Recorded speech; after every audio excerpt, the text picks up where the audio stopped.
ayoko nung pakiramdam eh. Ayoko nung pakiramdam ng nag-hate kasi ayoko ng masama ang pakiramdam.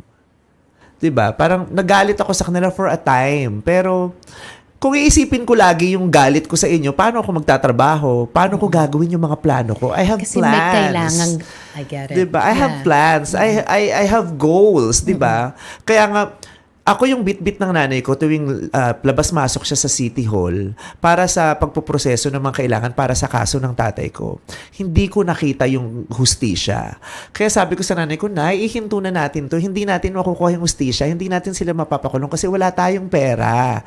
At kung habang buhay tayong maghahabol, mamamatay tayo. Kasi hindi na tayo magtatrabaho, hindi na tayo kakain, hindi na ako makakapasok sa eskwelahan na kasi sinasamahan kita sa City Hall.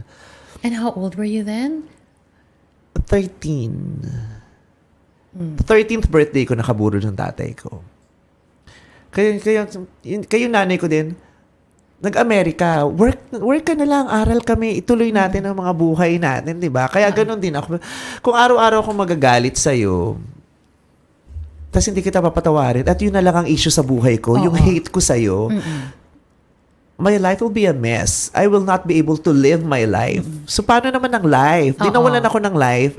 I own my life. I own my life. I will dictate kung anong gusto kong maramdaman. Hindi ko pahayaan yung hate ko i-dictate sa akin kung anong mangyayari sa buhay ko. That's why it's very hard for me to hate people.